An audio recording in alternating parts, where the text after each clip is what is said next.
Hey everyone, thanks for stopping by. Welcome back to the kitchen. Today we are making the soft, fluffy lemon and cardamom mandazi. Perfect for breakfast, tea time, or a quick snack. This recipe is so simple and anybody can make it. Let's get started. This mandazi recipe calls for few ingredients that are locally available. In my bowl here, I have all-purpose flour. This is 1 kg and some vegetable oil, sugar, eggs. I'm going to use 3 eggs and lemon. I will use both juice and zest, and of course, cardamom seeds, buttermilk, baking powder and baking soda, some flavoring, adding in my baking powder and baking soda in my flour plus the sugar. Give it a mix for everything to combine well. Then add in your cardamom seeds. Actually, I was supposed to add them together and just zest your lemon direct to your flour, no harm. Adding some lemon zest or lemon juice when baking or when making mandazi helps your mandazis to stay soft and fresh for days, even on shelf storage. Lemon and lemon zest is a natural preservative and it also enhances the flavor of your mandazi. Give it a good mix, ensure everything is well combined. Then add vegetable oil. This is warm vegetable oil, and mix your oil with the flour, rub it a little. Since we are not making crunchy mandazi, it doesn't have to be crumbly, just make sure it dissolves nicely. Then make a hole,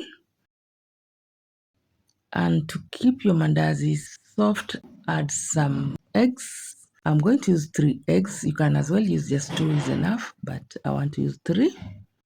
All the ingredients and their exact measurements are listed in the description box. Check it there. Add any flavoring of your choice. I'm using coconut flavor. Squeeze lemon juice into the mixture. I'm using juice of half lemon. Add the buttermilk gradually as you need to form a soft dough, not a firm dough. Guys, welcome back to my channel, and if you're coming across my video for the first time, feel most welcome. And if you find this kind of content useful, kindly consider subscribing, and for more amazing recipes like this, press the bell icon so that you can come back and watch my other videos. Like and share this video. Thank you, and watch the video up to the end. Transfer the dough into the floured worktop and knead it well. Ensure it's not sticky but soft. Once done kneading, grease the mixing bowl and transfer your dough into the mixing bowl and cover with a kitchen towel and let it rest for about 20 to 30 minutes for the gluten to relax. And this will help the mandazi to puff beautifully. Once the dough has rested, don't knead it again. Divide the dough into 2 equal parts, and you're going to work with each dough individually. Set one aside and cover it with a kitchen towel. So we're going to roll out this piece. Work with each piece at a time. Roll out the dough and ensure you're working on a floured surface so that your dough will not stick.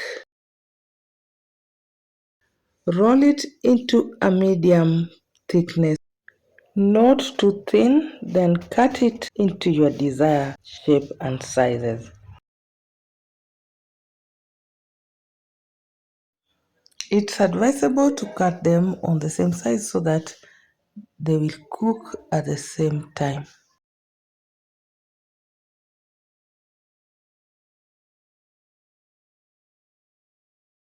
And this is the size I'm going for. Not too thick, not too thin. Then heat your oil on a medium heat and drop in the mandazi carefully. Let them fry on a low medium heat. And once it has rised, flip them carefully on the other side before it turns brown. This will enable mandazi to cook well on the inside and outside. Flip occasionally to enable them cook evenly. Once the mandazi has turned slightly brown, adjust your heat to medium high, and this will help them to brown, and let them fry until golden brown. Our mandazi is nicely brown, it's ready, and at this point just remove the mandazi from the pan and place on a strainer to drain the excess oil. Our first batch of mandazi is ready, so I'm going to set it aside and I'm going to continue with the rest of mandazi dough until all the mandazi are fried. And just like that, soft, warm, delicious mandazi ready to enjoy with tea or coffee. Go ahead and try this recipe and let me know how yours turned out. Thanks for watching. Don't forget to like, share, and subscribe for more simple, delicious recipe. I hope to see you in my next one. Bye bye.